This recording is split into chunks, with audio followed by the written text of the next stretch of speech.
Hey guys, this is Hawk. Welcome to the channel and to our Agatha Christie series. Let's go ahead and bring this on up here.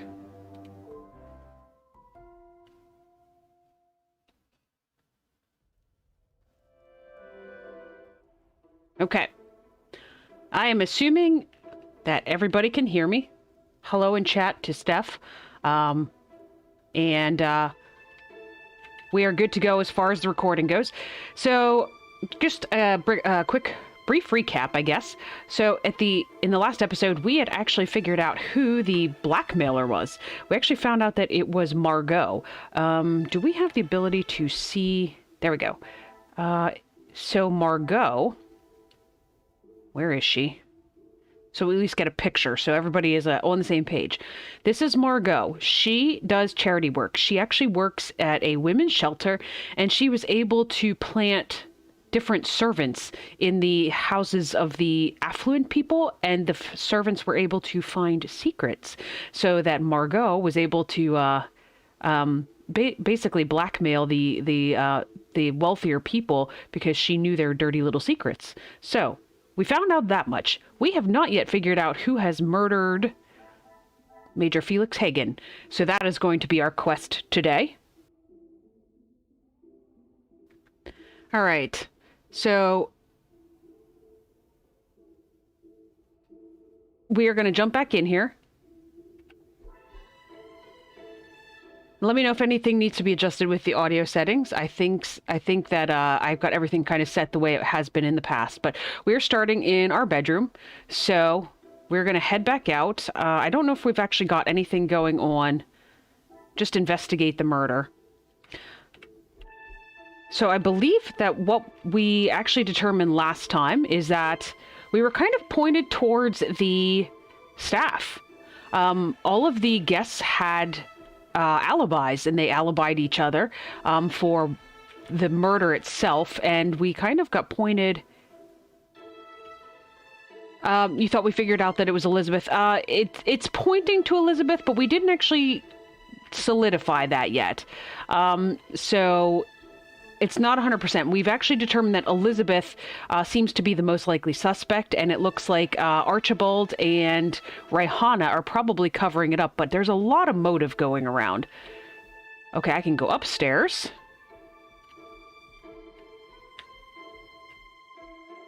I cannot go to Margot's bedroom. Or to Jackie's. Can we go in the library? I don't know why we'd want to, but nope. Okay. Upstairs it is.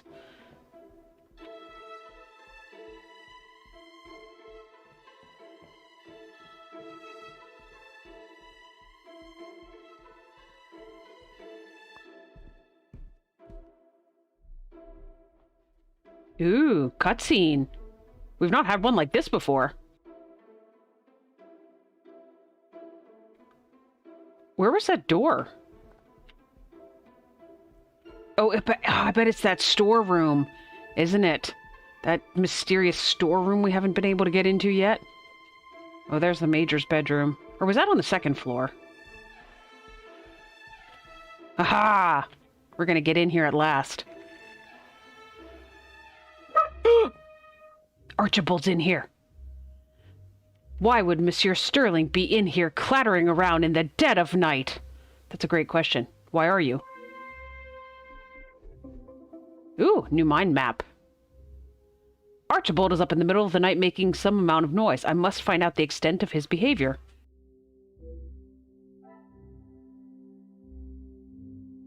That is the barest mind map we've had yet. Okay, let's go talk to him. Monsieur Sterling. Oh, Detective, I was just... Please, I eagerly await to hear what reason you give for being in the storage room at this hour. A butler's job is never... I am no fool, monsieur. You have spun enough stories this weekend. Honestly, Detective, you don't trust anyone. And with good reason.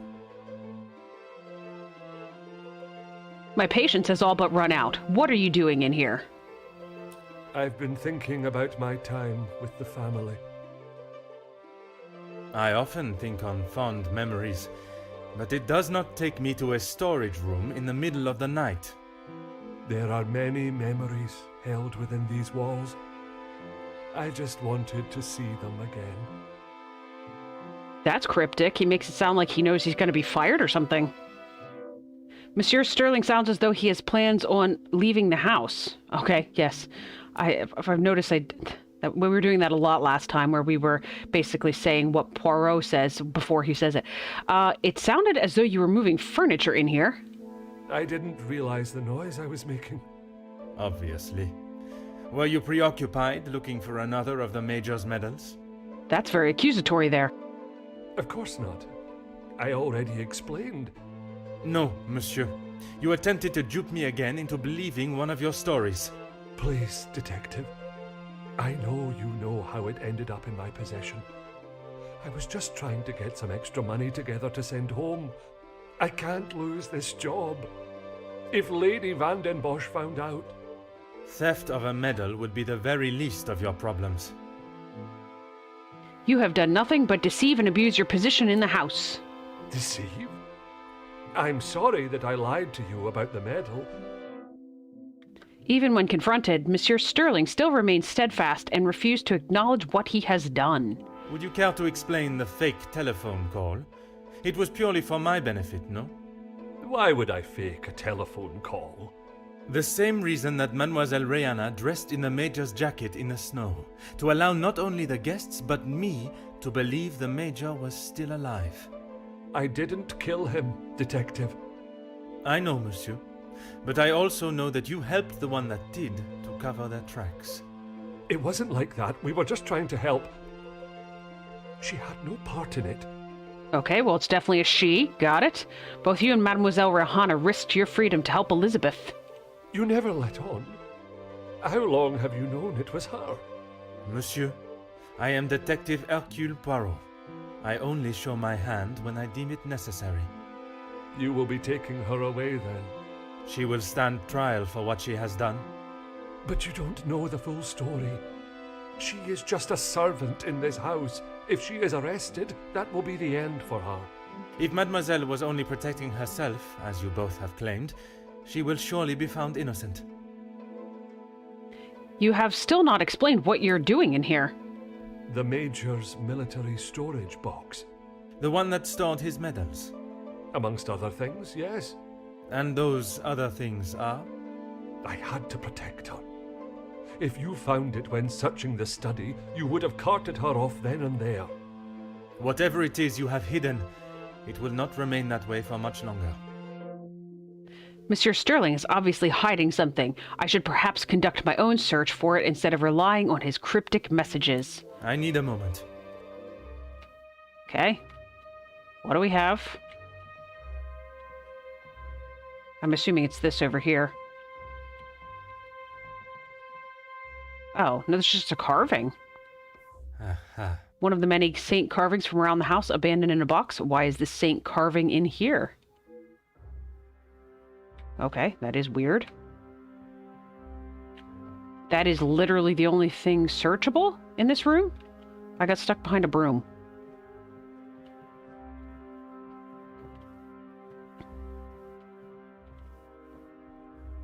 It appears as though that's the case, and you cannot go back out until you figure it out. So let's talk to him again about the saint carving, I guess.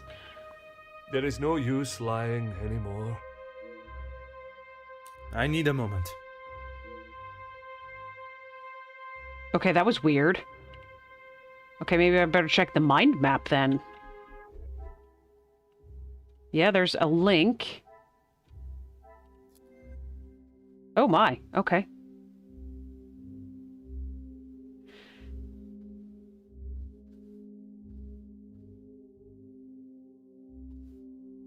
So I'm assuming that the reason the carving is in there is because Archibald hid it there. Because it is odd that all the rest of them are throughout the rest of the house. Come, my little grey cells. Either that or maybe these two, the Van den Bosch secrets may be in the hidden room and Archibald's hiding them. Is there something I am not seeing? Okay. Then maybe it's these two? The Van den Bosch secrets may be in the hidden room. Attach links to the detached saint carving. Things are beginning to become clearer. The detached carving may relate to a door in this room. That would explain Archibald's presence. Oh, is this the hidden room they're talking about? Is there's actually... Oh, hello. Secret room accessible within the storage room? That's where he's hiding them. The pieces of the puzzle are finally coming together. Archibald must have hidden the items in the secret room. I presume this exists within here. Somewhere. ... Inspect the storage room. Got it. Well, there's obviously a fake door behind the clock. Although, to be fair, it actually looks like there's one behind the bookcase, too. There looks like there's random panels everywhere. Huh. There appears to be nothing here. Okay. Then it's gotta be behind the... Oh. Were they looking at a hatch on the floor? There appears to be nothing here. That's because I assume it's behind the bookcase, or it's not really a bookcase. I guess it's like a china cabinet. Right here you can kind of see... Ooh, shiny achievement. Well traveled. Where is Geeks and Nerds anyway? Who am I supposed to talk to about shiny achievements? Aha! A hidden room. It seems there are more secrets in this house to discover. Okay. A military knife. Well, maybe that's the murder weapon? Huh. A prestigious-looking knife, likely belonging to the Major. Here's a note. The last will and testament of the late Viscount. It seems he truly loved Angeline. Oh, we got another achievement for the Viscount Edwin van den Bosch. Last will and testament declaration. I declare that I, Viscount Edwin van den Bosch, am of sound mind. This last will expresses my wishes without undue influence or duress. Article 1. In the event of my death, I hereby appoint my wife Cassandra van den Bosch as the executor of the Van den Bosch estate, and I leave the remaining wealth held in the Van den Bosch name to my only daughter, Angeline van den Bosch. I wonder if that would be... if that whole thing would be in contempt if the Major was found to be Angeline's father, because he says it's to his only daughter, but if it's not really his daughter? Any outstanding debts, expenses of my last illness, funeral expenses, and administration costs are to be paid from the Van den Bosch account at the National Bank of Belgium. To my daughter Angeline, you're the apple of my eye and the brightest star in the sky. Never allow your light to fade for even a moment. To my wife Cassandra, thank you for the many joyous years. We have laughed, we have loved, and we have brought the most precious of gifts into this world together. I trust that you will protect her and prepare her for a future full of opportunity and hope. Viscount Edwin van den Bosch. And then this is the name of the guy that actually, Monsieur Victor Rougeau, that probably notarized it. Expensive lighter. An expensive-looking lighter. It looks to have, unfortunately, been through a war. Come, my little gray cells, I believe we already know something about this mystery. Well, there's something else to search over here. You just calm down now. The Major's military service box, it contains letters and keepsakes. Well, wasn't that kind of what we were actually supposed to be looking for? Anything else? Nope, nope, nope. Okay. Ooh, 2 more mind links. Whoa, this just got way big. All right,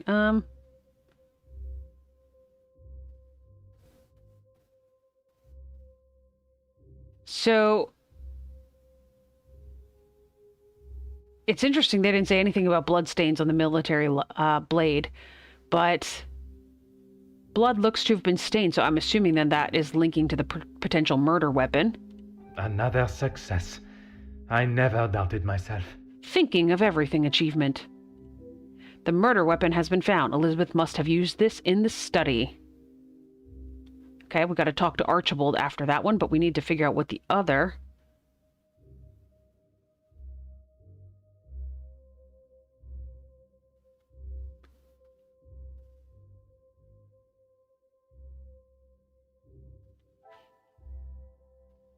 Okay, so this letter, where did this come from? Like, we didn't investigate this while we've been in this storage room.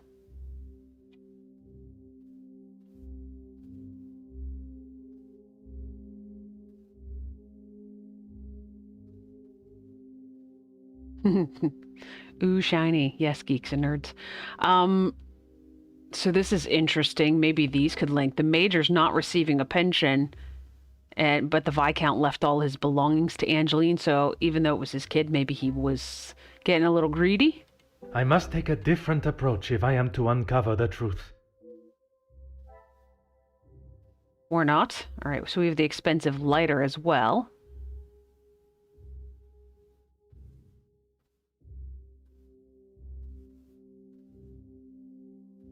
Okay, so here's a lighter as well. Which is the one we found outside. But are these the same one? What else do we have linking here? Okay, so we've seen most of the...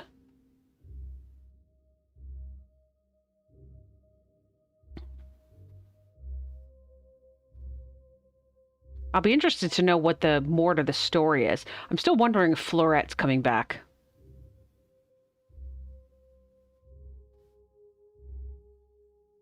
Oh, let's see if the symbol links to the map. I cannot see the logic in this.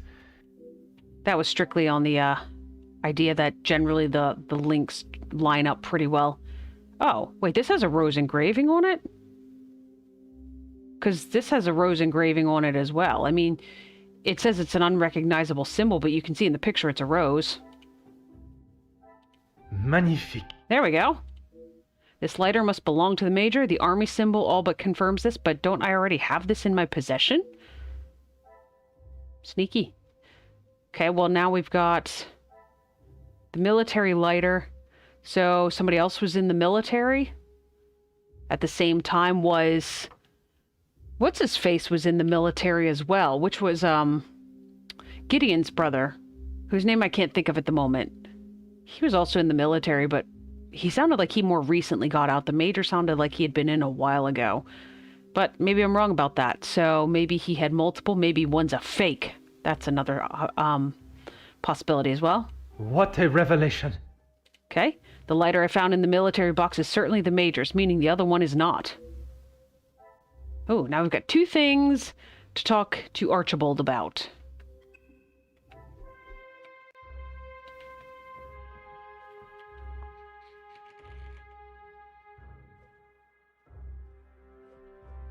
Ah, yes, his name is Zachariah. All right, Archibald. There is no use lying anymore. When I inspected the garden yesterday, I found a lighter I assumed belonged to the Major. He always had his regiment lighter that he received in the war on his person. And yet, it was not his regiment emblem that was engraved on it. My father's. It must have fallen out of my pocket. You still have it, Detective. Monsieur, you have stashed evidence, manipulated a crime scene, obscured my investigation, and yet it is a lighter that you worry about most? If it is my path to end up behind bars for what I have done, so be it. It is Elizabeth that you cannot allow to be locked up without the truth being told. I have heard how you fought for that young maid before. Florette, is it? I only ask that you do the same for Elizabeth. So he brings up Florette. Interesting. Although the cases differ greatly in severity, I can envision the similarities in how Mademoiselle Elizabeth will be treated by those in positions of authority or social standing even before she is trialed. It is my oath as an officer of the law to uphold justice and fairness. Mademoiselle must be given the chance to prove her innocence before the courts as any other suspect. The absent murder weapon. You found it?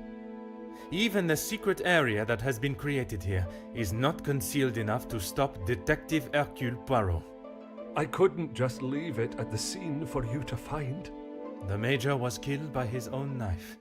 The knife that protected his life during the war would eventually be the one that ended it. It was in his holster when he attacked her. He had hold of her arm. What else was she meant to use to get him off of her? I cannot imagine the Major would have given his knife up easily. She must have been in close proximity to reach it. Perhaps he did attack her, as she claims. She didn't plan any of it, Detective. She was only defending herself. That is what Mademoiselle told you? She did, and I believe her. You think you knew the Major, but you had no idea. He was a monster and had more secrets than all of us combined. That may be true, but that does not excuse what she has done. Put yourself in her shoes for a minute. If a man like that had attacked me the way he did Lizzie, I would have done a lot worse to him. Mademoiselle Elizabeth has told Monsieur Sterling a version of the events that suggests she was attacked by the Major. I struggle to believe that she would make such a story up, but then I also did not believe she could do such a thing as commit murder. Is it murder if it's self-defense? I need a moment. Because it's sounding like it's self-defense. All right, what are we doing in our mind map here? We have one link. We've now got the Major's bedroom window is open.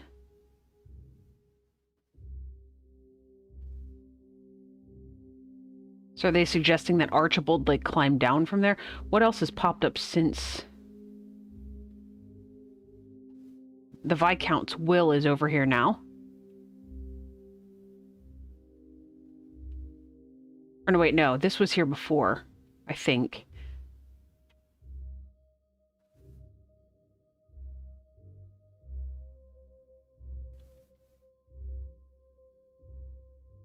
Oh, here we go. They've popped a lighter thing here.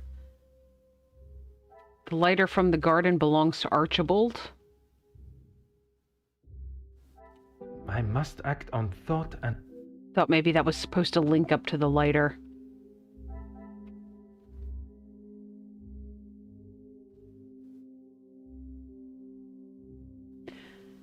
Yeah, I suggested that, Steph. I just wasn't really sure because they had already talked in that prologue that nobody would have been able to climb down from the second floor window.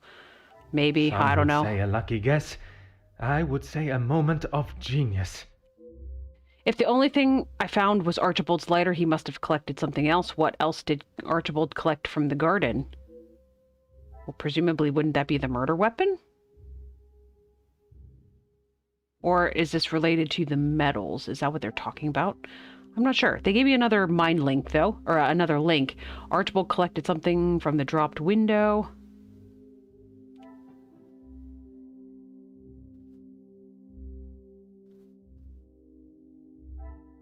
I should not be surprised by my own skills of deduction. Archibald dropped the murder weapon from the window, collected it, then hid it in the secret room. All right, we can talk to him again. Let me double check, because this one's now... That's still got an exclamation point, but there's no links in it yet. All right, let's talk to him again. There is no use lying anymore. It was you that I saw in the garden that night? When you asked me yesterday about seeing someone out there, I thought the game was up. That does not explain what you were doing out there. When Lizzie took me to the study, the knife was still in the Major's chest, and I knew I had to get rid of it. I dropped it out of the window, knowing no one would be going outside. It was fine for the time being, but I couldn't risk it being found when the snow melted. So you collected it under the cover of darkness and stowed it away in here where you thought no one would find it. After your questioning in the pantry, I knew you were onto something, and I couldn't leave it here. And where did you plan on moving it to? Honestly, I don't know.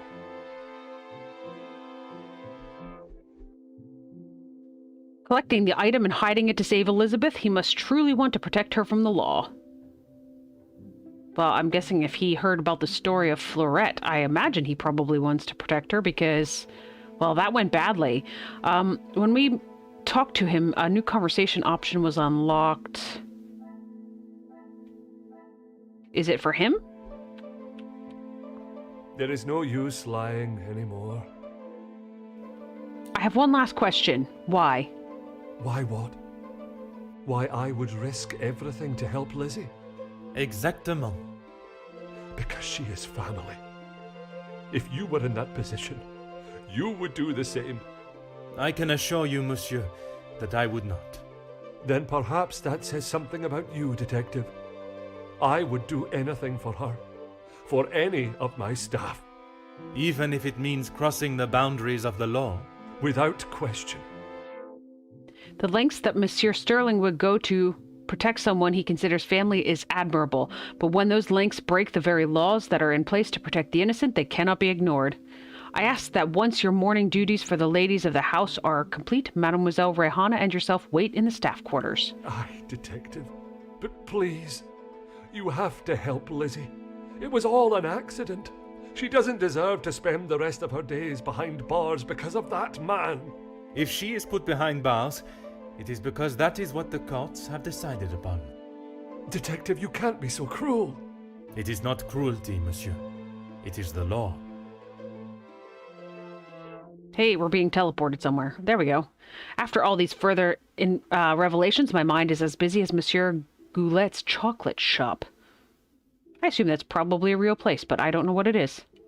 I have all of the pieces of the puzzle to deduce why Elizabeth killed the Major. Now I must allow my little gray cells to put them together. Mind map with 2 links. After finding those documents in the hidden room, things are starting to fall into place as to why Elizabeth may have killed him. Ooh. Okay, so we've got Elizabeth, Inga, Rehana, the Major, the military service box, the will, the formal letter, and the blackmail letter. Okay.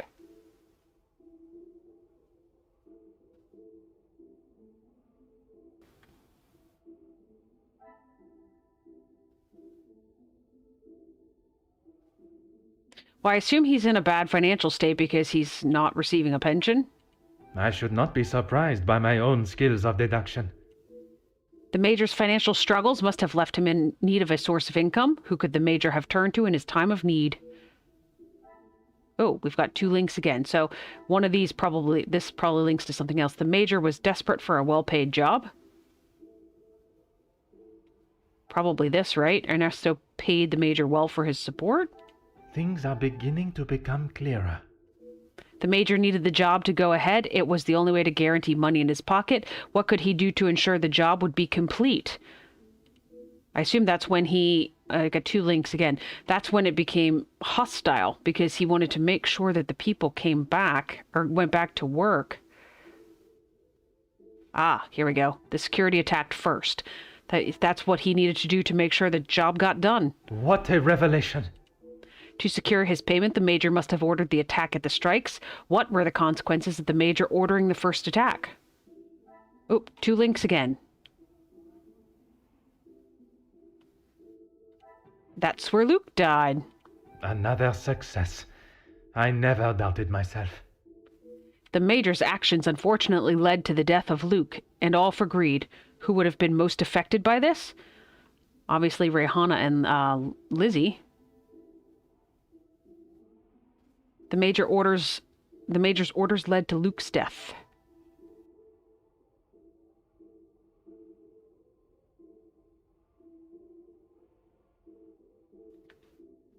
All right, let's see what else. So we still have 2. So again, presumably that links to something else, but at the moment I don't immediately see, unless it would link to this, the Major contacted old friends. But this, I think, was about building the militia. So this would have been before the attacks, and this would have been after. So I'm not quite sure how those would link. So maybe some of the other things that link.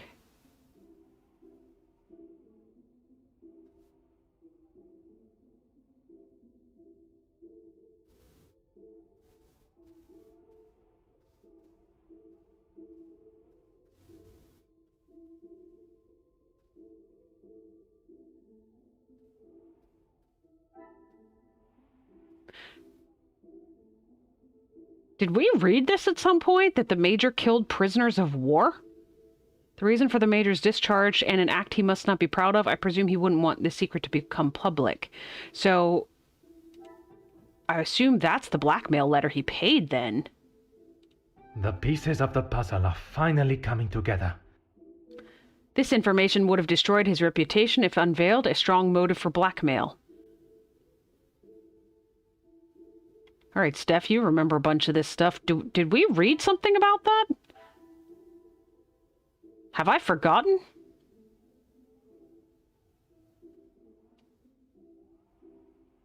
So he was being blackmailed over war crimes.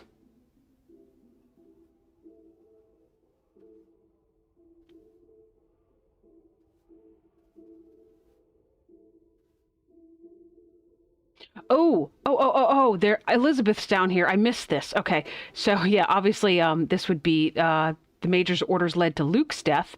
Up here is going to link to Elizabeth being the murderer. Magnifique. Elizabeth has probably lost more than anyone else involved. She may have sought her revenge. Elizabeth doesn't seem like the vengeful type, but all signs are pointing to her seeking revenge for her beloved Luke. You don't remember that letter either? Yeah, it's funny how sometimes things pop up in here that I don't remember. Yay, mind map complete. Now who do we have to talk to? If I am to confront Mademoiselle Elizabeth, I must be at my best, and my little gray cells are at their most alert. It is time to at least try and rest. I have no time to wallow in my lack of sleep. I must confront Mademoiselle Elizabeth and hopefully finally know the truth of what took place. So, you guys know that we're not even really in Chapter 9 yet. Detective Poirot, I'm glad you're awake. I knew this was going to happen. We still have like a full chapter and a half to go. Something else was going to go down here because we can't just find out the murder and it be over when we have at least one more chapter to go. So, somebody ran away, somebody killed somebody else. You know that's going to happen. Bonjour, mademoiselle. It has certainly not been a night of peaceful sleep. There is something that we must discuss. Please, Detective, I'm not sure I can take any more surprises like last night. I'm afraid this may be the most upsetting of them all. You have found Felix's killer, haven't you? I have. And the guilty party will certainly come as a shock. I kind of want to question Elizabeth first and find out why she did it. But I take no great pleasure in telling you this, mademoiselle. Detective, please. It was Mademoiselle Elizabeth that was behind the Major's death. You must be mistaken. Elizabeth could not do such a thing. I assure you I am not. It is something I spent much of last night deliberating. When you spoke of the telephone lines being out of order, it made me question the conversation I thought I had heard Monsieur Sterling make with the Major before connecting the call to him. But it hasn't been working all weekend. Exactement, mademoiselle. That is when I knew I had once again been lied to. On my way to speaking with Monsieur Sterling and Mademoiselle Rehanna, I met Mademoiselle Elizabeth. She was meant to be resting in the staff quarters. She has not been well. I am afraid that was yet another lie, orchestrated to keep her from incriminating herself. Why would you think that, Detective? I only managed a few words with her before we were quite abruptly interrupted by Monsieur Sterling. I must admit, he has a habit of speaking over the other staff. It was much more than merely disturbing our conversation. It was done with the intention to prevent Mademoiselle saying something that she should not. So, Elizabeth killed Felix, and then Archibald helped her cover it up? In its simplest form, oui. I have heard it directly from the horse's mouth. You have spoken with Elizabeth already? Did she admit to it? Not Elizabeth, but Monsieur Sterling. Were you not woken last night by the tremendous amount of noise coming from the storage room? I wasn't. What were you doing in there, Detective? It was Monsieur Sterling that I found in there. I was taken by some surprise to hear anyone awake at that hour. What on earth was he doing? He claimed he was merely reminiscing of his time with the family. You don't believe him? It did not take long for me to uncover the truth of why he was there, and the location of the Major's murder weapon. Did you know of the hidden area within the storage room? Hidden area? A room that held all of the Major's secrets. I had no idea. Did you discover the reason for his blackmail? I did. Were you aware he was dishonorably discharged from the army? I feel like I need to go back to that hidden room, and I feel like I must have missed a letter or something. Dishonorably? What does that mean? I will not hide the truth from Mademoiselle, but I will try and be as delicate as possible with the news of the Major's prior actions. I am sure you are aware of Monsieur Zachariah's troubles he faces from his time in the war? Yes, Gideon told me about the conversation you had. It is really quite upsetting. Zachariah was adamant of the Major's cruelty during the war, but the extent was not known until now. He killed a number of prisoners, men that were friends of Zachariah. When did we find this out? What did we miss? Okay, well. Surely not. He would not do such a thing. They must have been trying to escape. I am afraid not. They were in fact unarmed. Oh, detective. It is the reason he was discharged, denied his military pension, and I believe the reason he fled England. He had been such an important part of my life for so long, but I feel like I hardly knew him. So I'm not crazy. You don't remember anything about this either. Wonder if we can get back in that room and see what it is. Probably not. They oftentimes close things off when you leave the room. But it's funny that it added it to my mind map if I hadn't found it. You know, when you look at this from this angle, this looks like he's wearing a weird hat. Like Neville Longbottom's grandma. Anyway, Monsieur Sterling was adamant of Mademoiselle Elizabeth's innocence. Innocence? You said it was she that killed him. It was her hand that held the knife, but he was quite insistent it happened in self-defense. In all of the years I have known her, she has barely even raised her voice. I cannot believe she would do something like that out of malice. The whole truth cannot be known until Mademoiselle Elizabeth has told her story. I allowed my perception of her character to conceal any thought of her involvement. It seems I am not the only one. The time has come to confront Mademoiselle Elizabeth. Will you allow me to be present? I think that is an excellent idea. I hope your presence will calm her and will perhaps allow her to speak more freely. Please, detective. I know she has done a terrible thing, but I beg of you to give her the time to explain herself. I will offer Mademoiselle Elizabeth the fair trial that she deserves, as I would with any suspect. I don't think we were sleeping, but I wonder if maybe we missed something in that room and they just put the information in the mind map. I would have expected that they would make you go back around the room and find the missing piece of information before they put it in the mind map, but I don't know. All right, I will offer Mademoiselle Elizabeth fair trial. Okay, got it. Thank you, Detective Poirot. Would you bring Mademoiselle Elizabeth to the study where we will not be disturbed? Of course, I'll find her immediately. I believe what Monsieur Sterling has already told me about the events that occurred between Mademoiselle Elizabeth and the Major. I do not believe she would have had to do what she did if he had not attacked her and pushed her to the point where she feared for her life. Oh, the study. So we're back in where he was killed. Got it. I must listen to her story, the truth, and only then can her punishment be determined.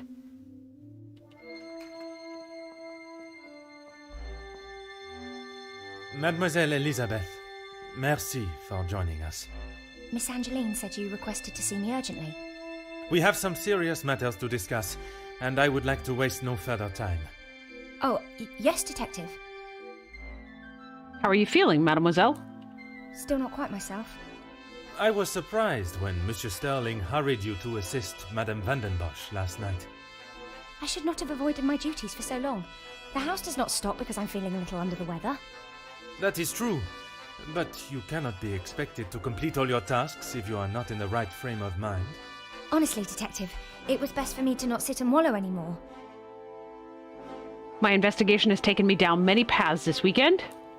Have you been able to uncover who the blackmailer is? The blackmailer's identity has been established, and they will pay the price for their crimes. Wonderful news, Detective. You can put it all behind you now. You must be thrilled. I would not say thrilled, knowing that such a close friend has betrayed us. Mademoiselle is correct. What I have learned over this weekend is that people are not always as they appear. While they may give an impression of being a friend or ally, they can in fact be something completely different. And, what of the Major's killer? Wow, clearly she hasn't talked to Archibald since last evening. Well, mademoiselle, that is why I have asked you here now. I posed the question to all of the guests what their thoughts on the Major were. Now I extend that question to you. I'm not quite sure what you want me to say, Detective. Your honest opinion is all I ask, and, s'il te plaît, do not hold back. No one else felt it necessary. We only spoke when there was something in the house to be done. We did not speak of interests or pastimes. You knew of his work with Monsieur de Silva? I only know what is required of me to know, and that is very little. But you were aware of his work as security at Monsieur de Silva's factory. I was.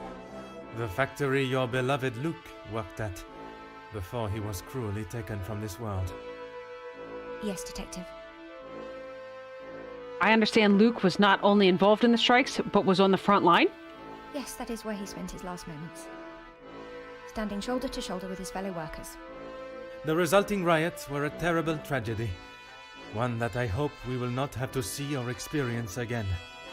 Something that could have been avoided had the Major and his team done what was required of them. Nobody deserved to die that day. Not my Luke. Do you blame the Major for his death? Detective, what kind of question is that? It is a straightforward one. Mademoiselle, if there is something you wish to tell me, now is that time. I'm sorry, Detective, I just don't know how to answer it. Let us consider what we know of the Major. He fronted the militia that attacked the workers at the strike. You were aware of this? You finally had someone to blame for Luke's death. Someone conveniently located in the same house, alone in his study. No, Detective. It wasn't like that. Tell me what happened with the Major on the evening of his death. I was only in here trying to prove what I heard Mr. Beckers say. I was going to report him, I swear. Miss Angeline, you believe me, don't you? I want to. I am still trying to understand it all myself.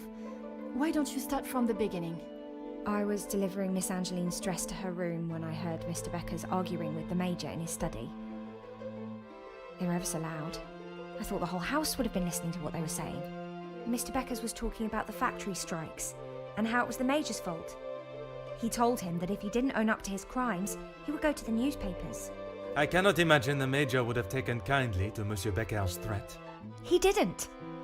He called him some rather uncouth names before Mr. Beckers left and went downstairs, and made sure to keep out of sight.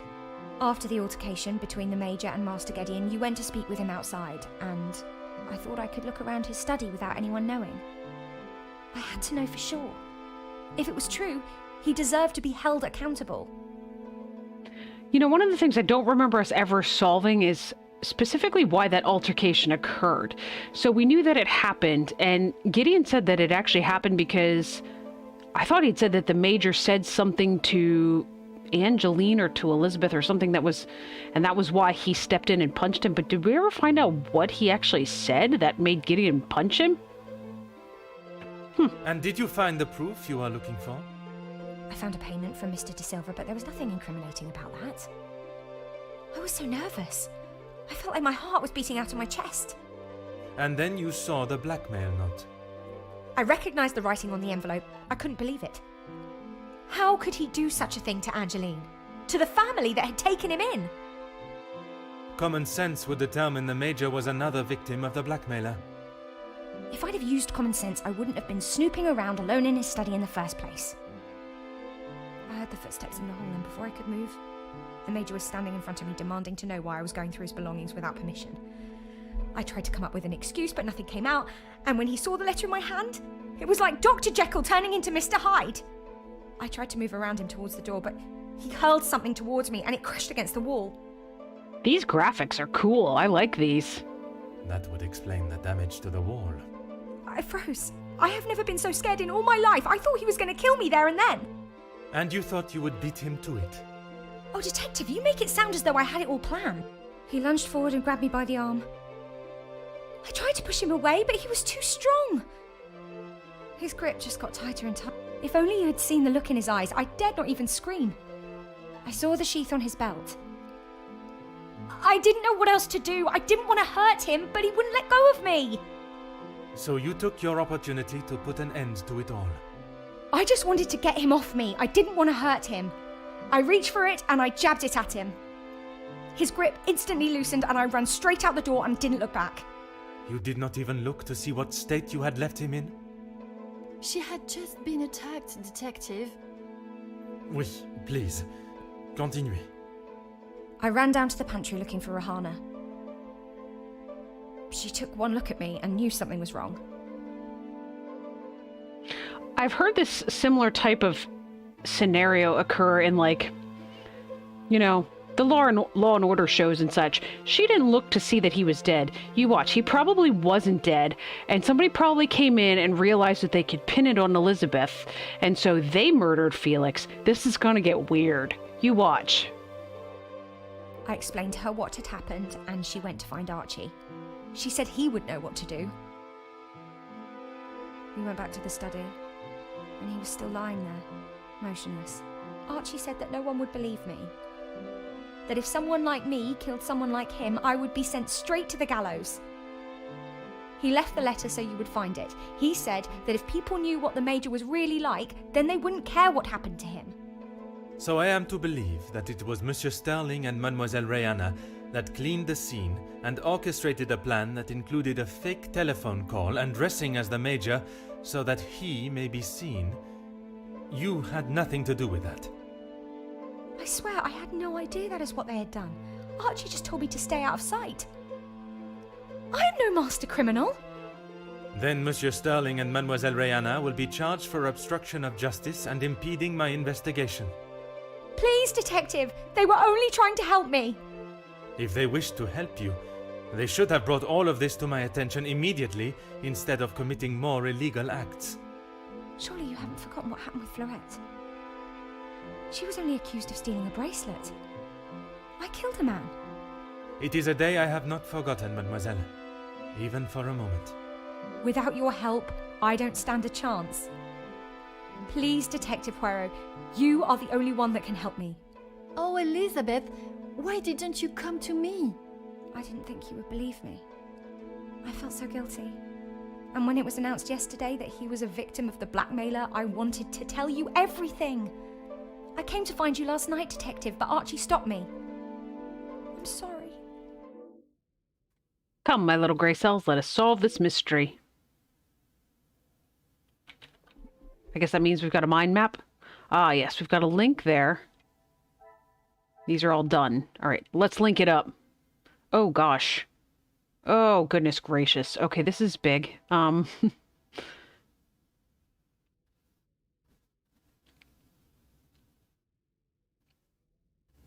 So here's the major study. Here's the case of the murder.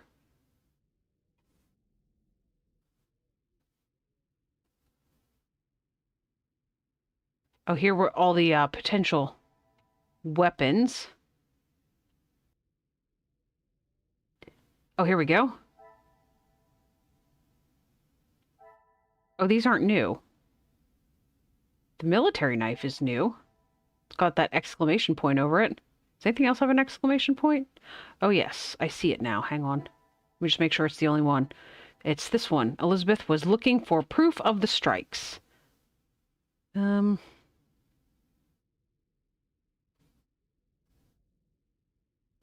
Oh, and she stabbed him. Oh, this could be the why. There we go. Order and method. That is the way to solve the problem.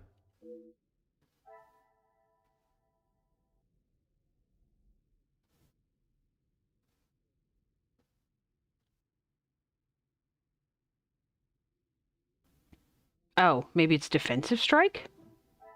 This will not get me any closer to... Maybe defensive strike links to Elizabeth stabbed the Major? Some would say a lucky guess. I would say a moment of genius. Now, but these link to the why.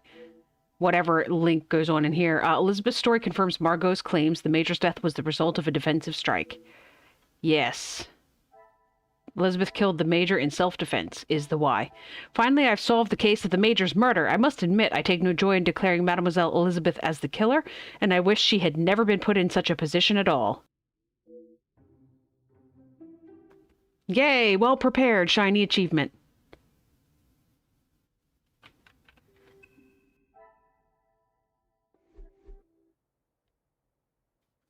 Okay, what are we doing now? I don't have another mind map. All of the mind maps are done. I mean, I would imagine we would want to talk. She's got an exclamation point over her little speech bubble, so maybe it's Elizabeth. Oh, yes, Detective. The Major's missing knife? I don't know where it is. If you have been honest with me until now, I ask that you continue. I'm sorry, I really don't know. Archie dropped it out of the study window and he said he would deal with it. I couldn't bear to touch the thing. I have the knife in my possession, and I believe that from Mademoiselle's reaction, she does not know what became of it. She is unaware of the efforts that Monsieur Sterling and Mademoiselle Rihanna went to mask what she had done. Monsieur Sterling was not lying when he said he would do anything for her.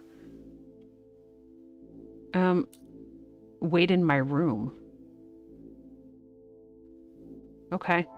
Please, I was only protecting myself. I didn't want to hurt him. He just wouldn't let me go. Oui, mademoiselle. I know.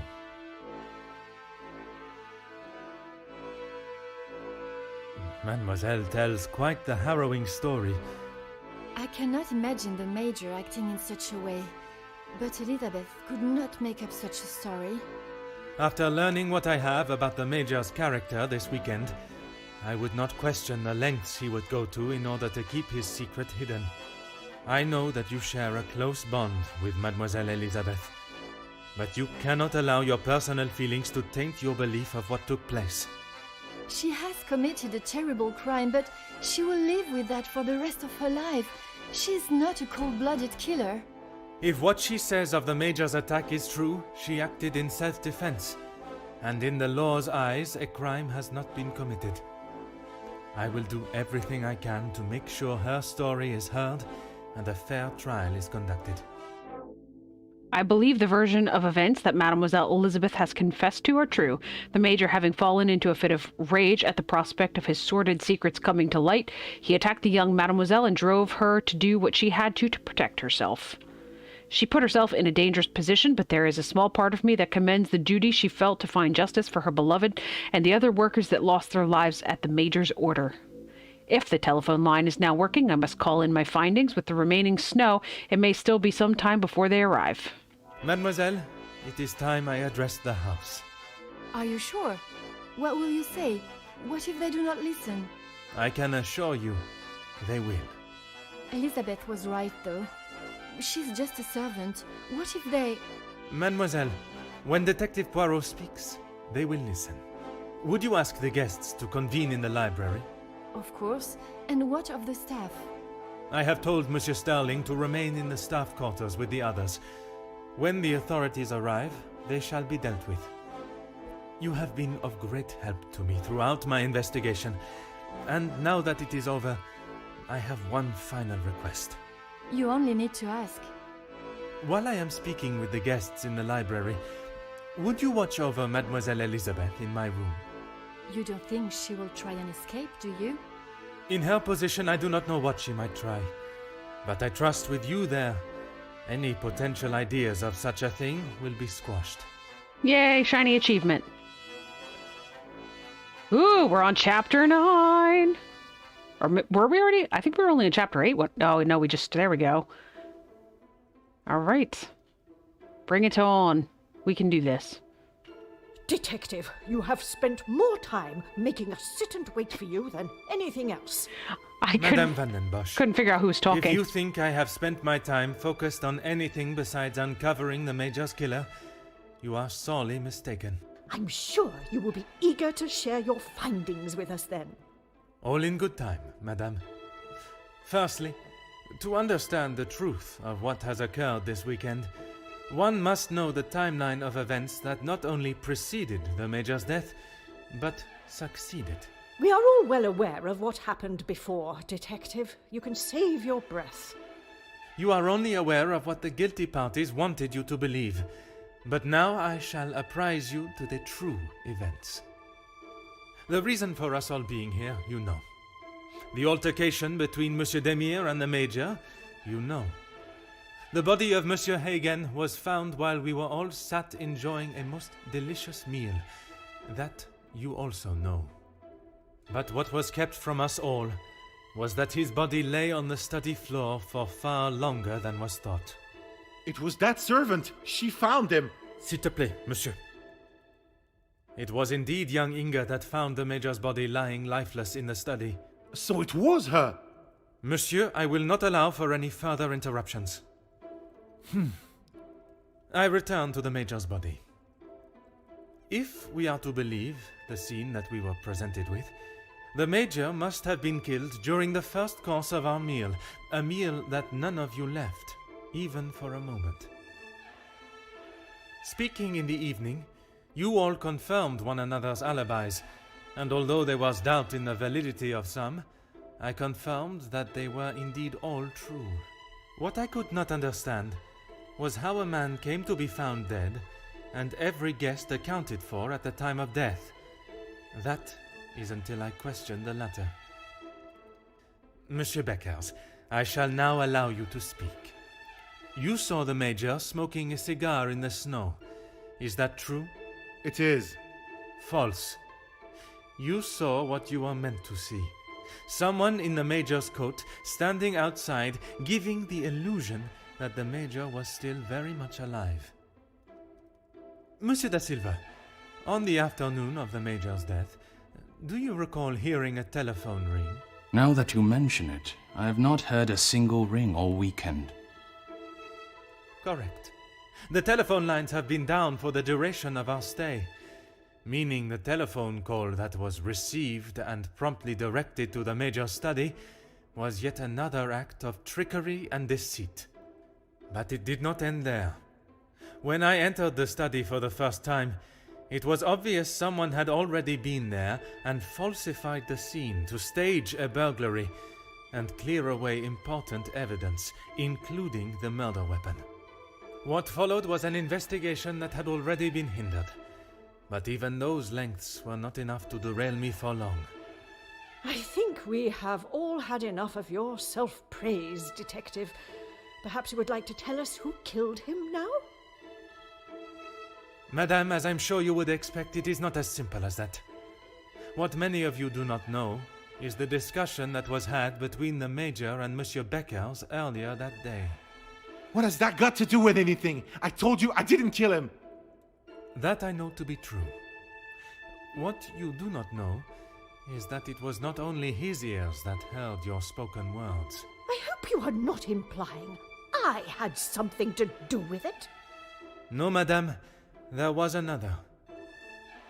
Mademoiselle Elizabeth. You are all aware that the Major was hired by Monsieur da Silva to front the security during the workers' strikes.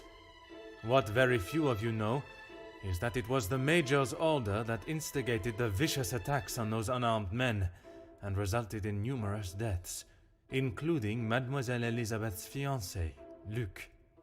Monsieur Beckers confronted the Major, declaring that he was to hand himself in. That is what Mademoiselle Elizabeth overheard. Now, knowing the truth, she waited until the Major was away from his study.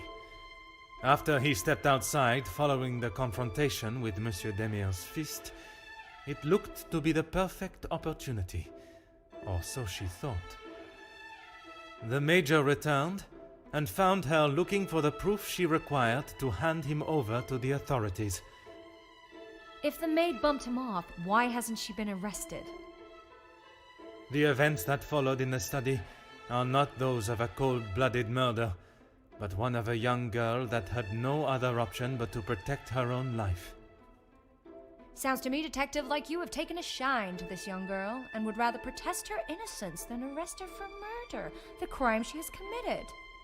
Jeez, this is gonna make for a juicy story. Mademoiselle, I ask you this. You have seen the Major's anger before, oui? What if I have? How do you think he would have reacted if someone was to find proof that he had committed a terrible act, and that if made public, would surely result in his incarceration? Exactement. It is quite the story you have told, Detective, but all I have heard is that Elizabeth overheard a conversation blaming the Major for her fiancé's death, and she murdered him in revenge. A servant killing a man that is as revered as he was. She will face the noose.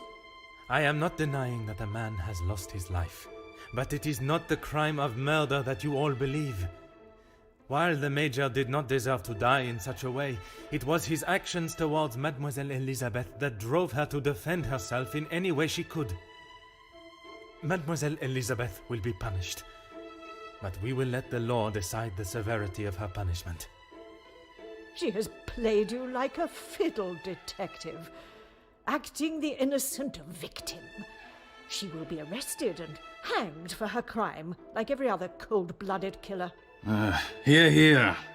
Give her what she deserves. The girl has got to pay for what she's done. I could not have been clearer with what occurred in the Major's study. They have all forgotten their own perceptions of the Major, the terrible crimes he has committed, and what he has done to them all in one way or another. I cannot allow for Mademoiselle Elizabeth's sentence to be negatively influenced by those in the house. I must help them to see how their past actions have led to these unfortunate circumstances and losses of life. Perhaps I should remind them all of their participation in not only the workers' strike, but the resulting riots. Those of you that are calling for the hanging of Mademoiselle Elizabeth, have you forgotten the roles you played? Your actions have been far from innocent. Look, Detective, I see where you are going with this, but it's not going to work. So maybe the strikes were down to De Silva and Becker's. But don't try and drag me into their mistakes. Mademoiselle Conrad, if you are so confident of your innocence, perhaps we should begin with you. Convincing Mademoiselle Conrad to admit her involvement will be no easy feat. She is a strong, had deflected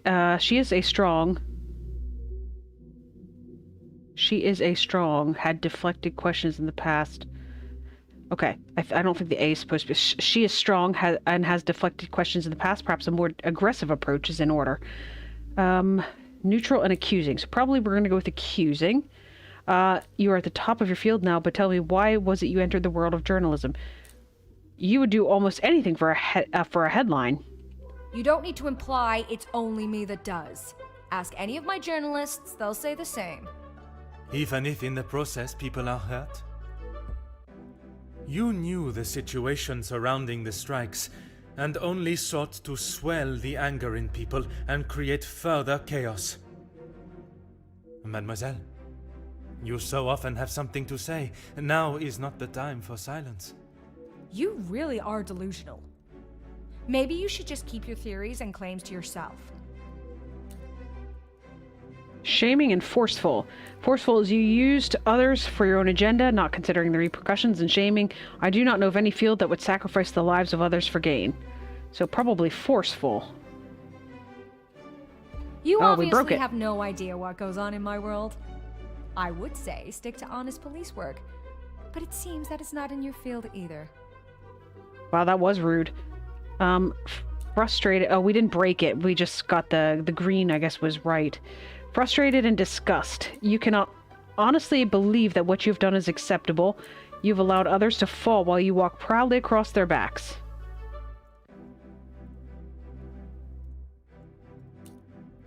Yeah, let's go with disgust. Look, it's... Mademoiselle, I do not have time for your excuses. Do you wish to state your direct involvement, or should I? It's not... Okay, fine. Yes, the story was going nowhere. There was a deal on the table, and it was going to be done and dusted. Everything you said is true. I wanted the story.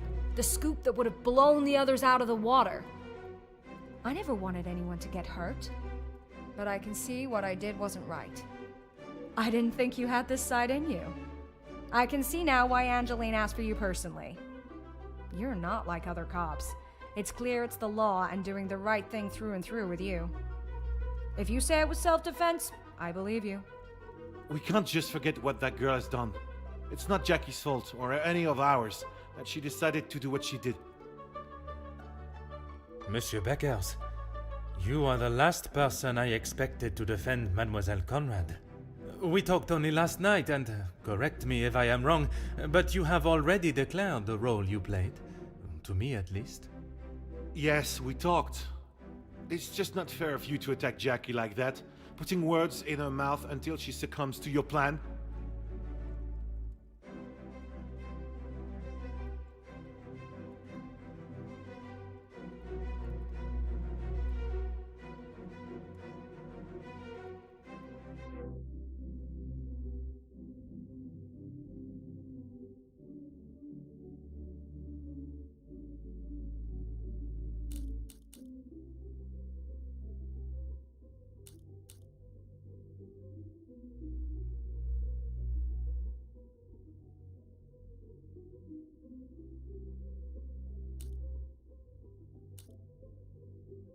Detective, I'm afraid you're misunderstood.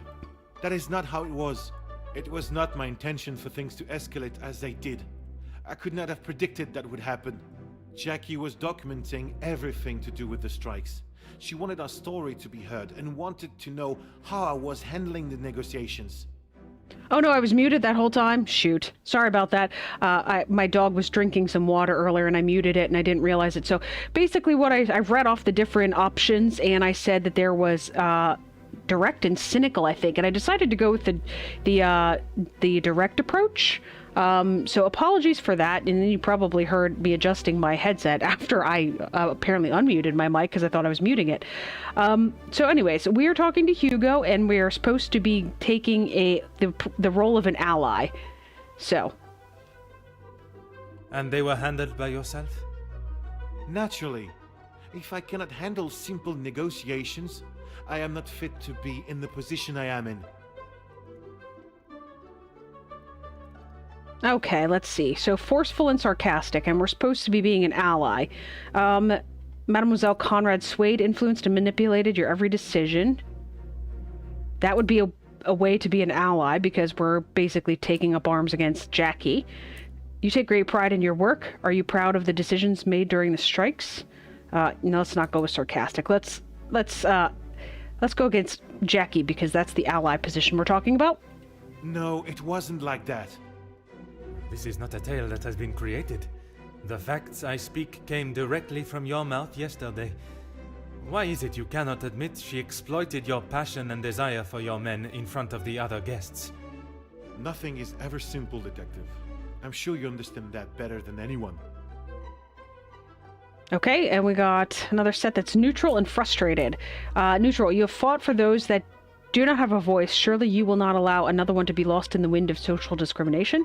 Or frustrated, Monsieur Beckers, you've continued this pageantry long enough. It's time for the truth to be told. So we did not want to be direct with him, so we're going to go, again, alongside him and say, surely you will not allow another person to be lost, because you're fighting for the voice of others. You're right, Detective. I have tried so hard to deny my part, but I know only too well that my decisions led to the death of those men. I know I cannot excuse what I've done. I just want you all to know that I am not a hateful or malicious man. I only wanted to prove that I was the right man. I have lived in other shadows for so long. I thought I would be able to finally step into the light and be the one that everyone remembered, not forgot. I just realized you guys probably missed, if I was muted inadvertently, you probably missed my explanation too. Chapter 9, I thought maybe it was going to divulge another secret, like we were going to find out somebody else participated in the murder or something like that. And I'm assuming probably now that what Chapter 9 consists of and why it was given its own chapter is we probably have to break through the shields of all of the different NPCs. So we've gotten through 2 now. We've gotten through Jackie and Hugo. So we would still have, goodness, Gideon, Zachariah, Margot, Cassandra. Is anybody else in the room right now? I don't think so off the top of my head, but we'll see in a minute. Monsieur da Silva offered me a deal and I turned it down. I thought I was doing right by the workers, but it was only myself I was thinking about. What more proof do you need? He said it himself. I made a generous offer to reach a resolution, and he turned his nose up at it. Ah, Ernesto's in the room. That's right. I forgot about him. Obviously, he's going to be the next one. We've got to break through the shield since he decided to. It seems like they chime in and then it's their turn to defend themselves, so. It was not that simple, though. An offer was made, but Monsieur Beckers and the workers would never have been forced into that position had their working conditions been satisfactory to begin with. This is outrageous!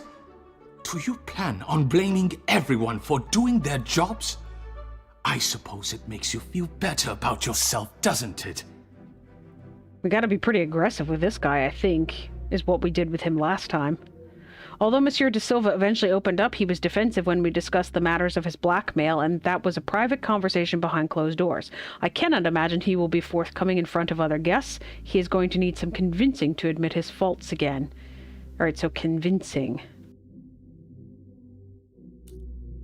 All right, Direct says, if you were simply doing your job and treating your men fairly, there would not be a strike to talk about or insulting. I've never heard such a pathetic attempt to justify one's actions. The problem stemmed from you and your decisions. Let's go Direct, I guess. I don't know if I want to insult him.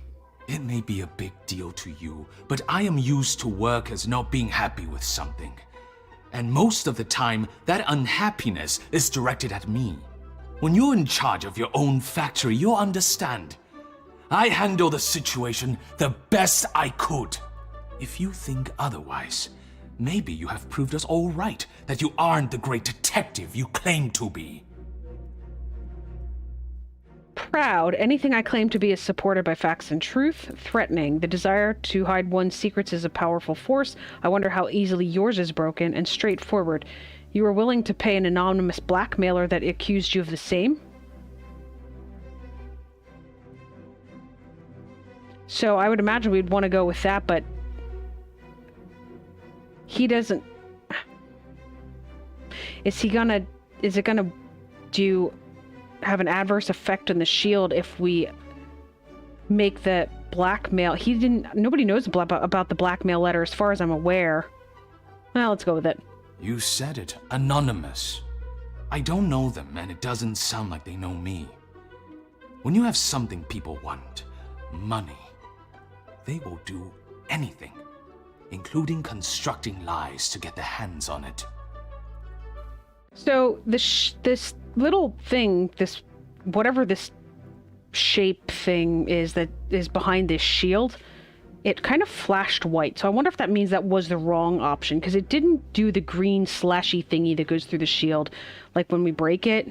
Monsieur da Silva, you seem to have forgotten our previous conversations. I recall them just fine, thank you. A police officer trying to manipulate facts to fit his own agenda. Shocking. Okay, well, then I guess maybe we need to be a little more convincing. Forceful claims of abuse against your staff and the hiring of a militia. Those are facts that have been twisted to my agenda. Assertive, intentional or not, your arrangement with the major kindled the fire that started the riots. Let's go forceful. Is that what you plan to do? Oh, Accuse no, us that was all bad. of something until we feel enough guilt that we agree to allow the girl to walk free. I don't know if you saw that. That was the first time I ever saw that. This flashed red. Ooh, I wonder if we get that conversation option back, or how do we break this shield? The events that led to the Major's murder are not as simple as you have tried to convince yourself. I have uncovered what initiated both the murder of your workers and of the Major. It is you that refuses to accept the truth. Apparently anyone can become a detective now. I really don't know how you gained your title.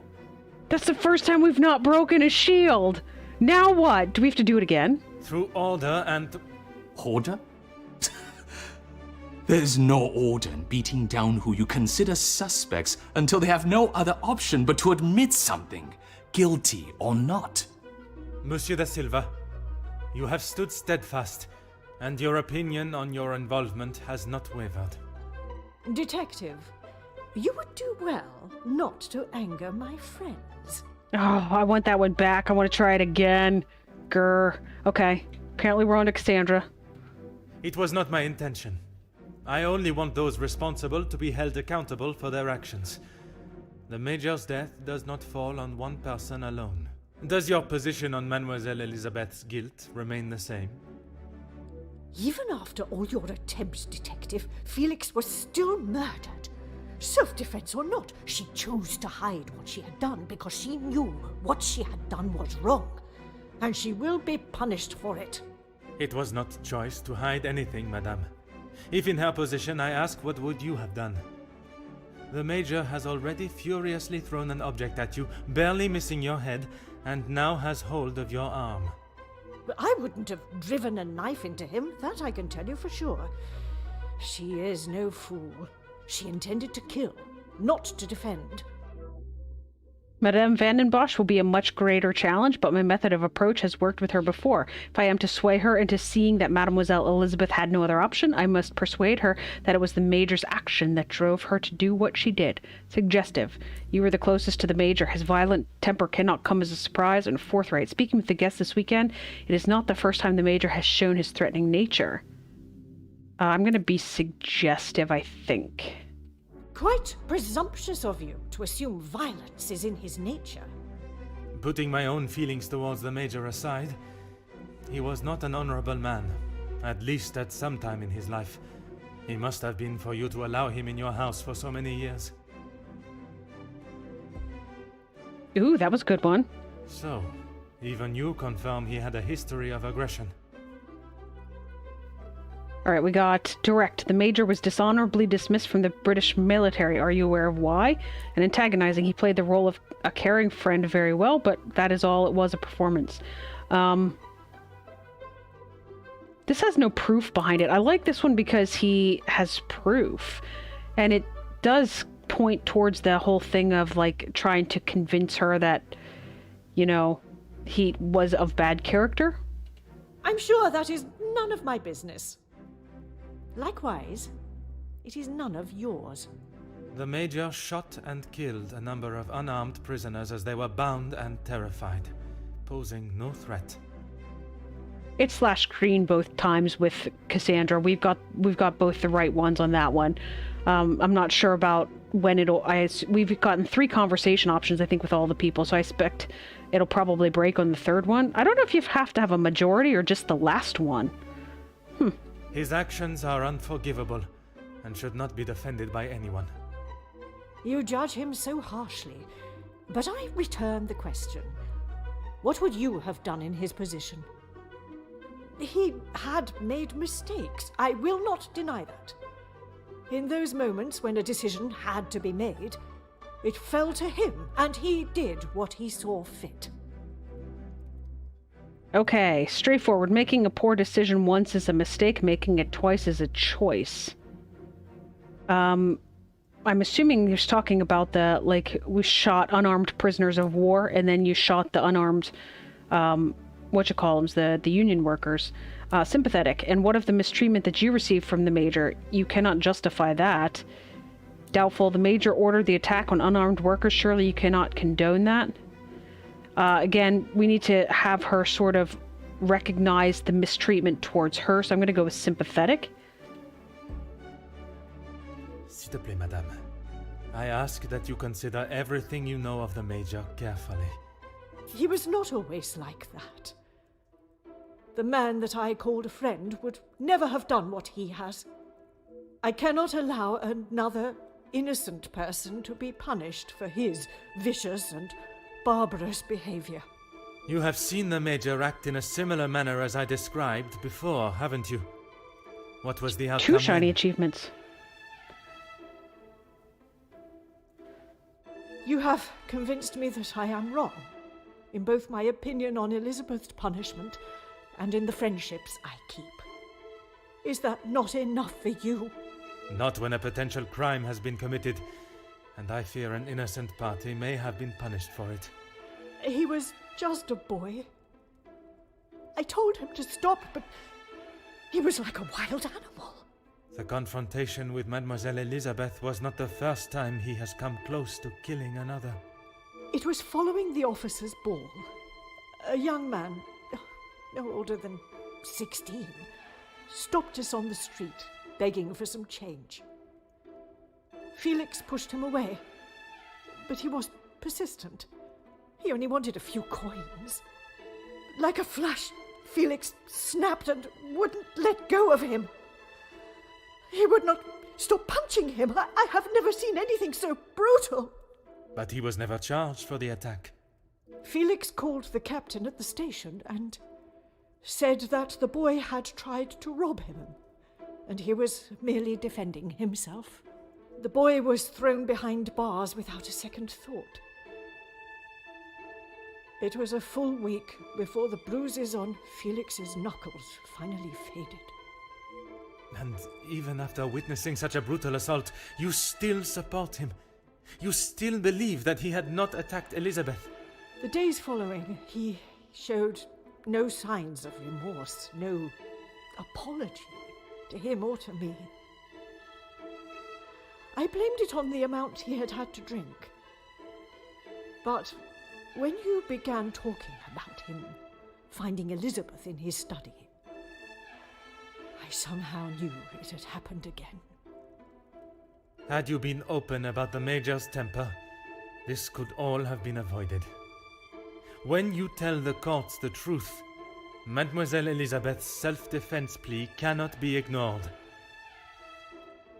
Just when I thought I could not see a more spineless move. Excuse me? You allowed a bully and thug to remain in your house and endanger your family. Oh, Margot, we haven't even gotten to you yet. You and your blackmailing. I'm sorry, Margot, but I am struggling to understand why you have involved yourself in this affair. I'm surprised you can hear me way up there on that high horse of yours. How dare you speak to me in that way? Who I decide to keep in my house is my decision and no one else's. I can see that. Murderers, thieves, and extortionists are all acceptable, it seems. Countess, I have talked at length of the Major's death, but not the reason for my invitation in the first place. When I last gathered you all together, I spoke of a blackmail ring that was rife in the area, and then of the letter that the Major had received. Mademoiselle Angeline requested my help personally after she received such a letter threatening her family name. She felt I was the only one that could uncover the truth. And uncover the truth I have. Get on with it, detective. Who dared try and extort my family and then have the gall to allow me to welcome them into my home? If it was not for the honesty of a young servant, I would perhaps still be looking for the For goodness sake, it was me. Whoa, she just outright admitted it. Margot, how could you? While it looked as though the Countess was helping the young women at the shelter, she was in fact only finding them positions of employment in wealthy homes to gather information on them and learn secrets that she would ultimately be able to use against them. Monsieur da Silva fell victim to her network of moles and was in turn blackmailed. It was quite the prosperous setup you had, knowing that they would not be prepared to lose their social standing if a secret was to find its way from where it had been hidden for so long. That cannot be true, Margot. How could you do such a cruel thing? That is rich, coming from you. You are one of my oldest friends. High and mighty Madame van den Bosch. You think you can do what you wish when you wish it and there will be no repercussions. You are as bad as all of them. If I do not get a straight answer out of you, I will march you to the police station myself. I'm surprised it took the Major this long to start living with you. He must have been on the edge for some time. How dare you speak to me like that? In my own home. A home you share with the father of your daughter for so many years, and she still remains none the wiser. Oh gosh, is this gonna come out? Whoa. You have no right. Maman, Angeline? Have you heard what she has admitted to? She is merely trying to make herself... is what she says true? Felix, he was my father? Awkward. That is the secret that the letter was talking about, isn't it? You told me that we had nothing to hide. Detective Poirot, were you aware of this? Oui, mademoiselle. But it was not my place to repeat. I don't understand. What about father? Your mama betrayed the love of a good, honest man and played away behind his back and then kept it hidden for all these years like a lady of the night with her client list. Whoa, Don't them's you fighting see? words. Angeline, Did Felix know? This is not an appropriate conversation. He knew, dear girl. He knew the whole time. It is only dear Edwin that was blind to their deceit. You will not talk of him like that. You will not talk of him at all. If I don't, who will? You never deserved him. You don't even deserve the memory of him. Countess, there is something that you still have not explained. What more is there for her to say? How long were you in love with the Viscount for? Margot? Is that true? We were destined to be together. And then you turned up, and I was all but forgotten about. But you were nothing more than friends. And you made sure of that, didn't you? From the day you arrived, it was all about what you wanted and what you had to do to get it. You didn't consider Edwin at all. He was just a purse to you. I loved my husband, and I miss him every day. Loved him enough to stray? Both of you, no more.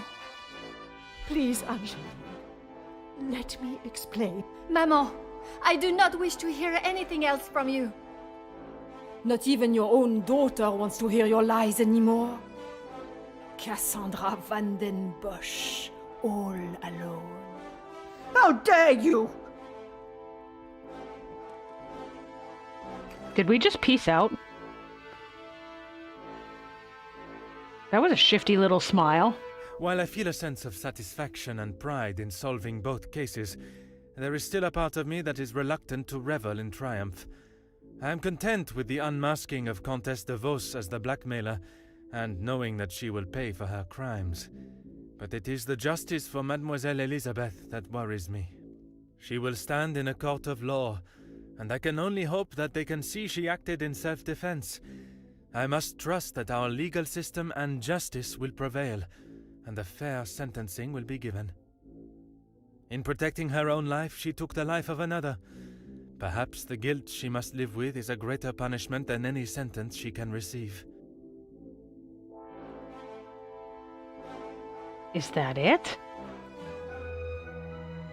Comtesse de Vos was taken from Nemozinet House in cuffs and placed under arrest. Although she initially tried to plead her innocence, Inga, along with a number of other girls that the Comtesse had found employment for, came forward and made full statements.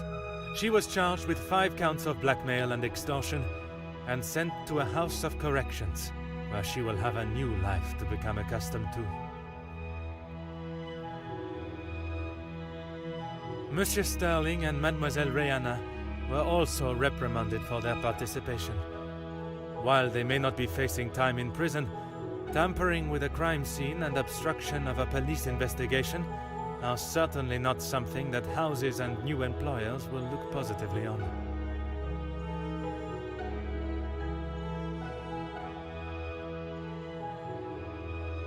Mademoiselle Angeline finally became Madame Demire, and together they took up residence in England, where Monsieur Demire continues to support and fight for fairness and equality in London. I am happy to say that we have remained in contact, and Madame Demire has become a regular correspondent of mine. And the latest joyous news is that they are expecting a child of their own. Madame Van den Bosch showed compassion that I had not seen in her before. She stood in court and gave a truthful and genuine character reference of Elizabeth, as well as describing the Major and the atrocious crimes he had committed. After Madame Van den Bosch's secret was revealed to the world, her position in the social hierarchy was no more, disappearing in a moment. While she still resides in Belgium, I believe she has had to adapt to a far more modest way of life. A humbling experience for her, I am sure. Following her actions in the courtroom, Angeline believed that her maman still had a place in her life. Although they are on different sides of La Manche, they remain in contact. Mademoiselle Conrad left Nemozinet House the same way she entered, confident in herself and audacious in her opinions. Her report of the Major's murder at the house and the surrounding blackmails became one of the most talked about stories of the year. While there were certain details of her own involvement that did not make it to print, She was really quite complimentary about the detective at the heart of the case. Monsieur de Silva tried to continue in his position as factory owner and business entrepreneur, but after his accounts and business dealings were investigated following the details of his blackmail being made public in Mademoiselle Conrad's article, his illustrious business empire began to crumble and is now facing an international corporate investigation. Monsieur Beckers stepped down from his position as union leader, accepting that he was no longer fit to represent the workforce that, in his words, he had let down on a scale of unmeasurable proportion. Although he is no longer the voice of the workers, he continues to support them from behind the scenes. Monsieur Zachariah and his brother made amends, and returning to his family home, and after sobering up, he was able to find the help that he required. I understand that he is now helping fellow soldiers with similar conditions. And Mademoiselle Elizabeth, she stood before a court, and while the proceedings were deemed controversial, the charges against her were dropped, and the reasoning of self-defense was accepted by the presiding judge. Madame Vandenbosch's testimony, along with Mademoiselle Angeline's declaration of her good character, was enough to show that it was not in Elizabeth's nature to act in such a violent way. The abundance of evidence against the Major, and his violent and cruel nature, including his appalling acts during the strikes and the war, was more than enough to prove that Mademoiselle Elizabeth had no other option in that situation but to defend herself in any way that she could. With the new arrival of Madame and Monsieur Demire's child next year, they have agreed to give Elizabeth the opportunity to return home to England and take up a position in their home as nanny.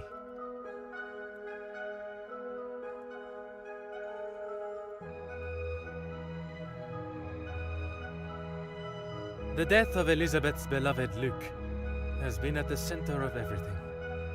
Had those in positions to help not acted with only themselves in mind, perhaps he would still be alive today, and the Major would have paid the price for his own crimes in the eyes of the law, not at the blade of a knife. The blood of Major Felix Hagen will remain on Elizabeth's hands, a stain that wherever she is and whatever she may do, she will never be able to wash clean. However, it will remain as a reminder to not only her, but all of us, of what we as human beings are capable of to protect ourselves. We all have something that may be considered shameful or sinful, and it is how we deal with it that shows our true character. Those involved in the riots, the workers' deaths, and the Major's killing believed themselves to be untouchable. Whether it was from their social standing or their confidence in themselves, they learned that everyone is accountable for their actions. There is no exemption because of the suit you wear or the money in your bank account. There is no price to a man's life. It cannot be bought or traded or discarded. No man is better than another, including Detective Hercule Poirot.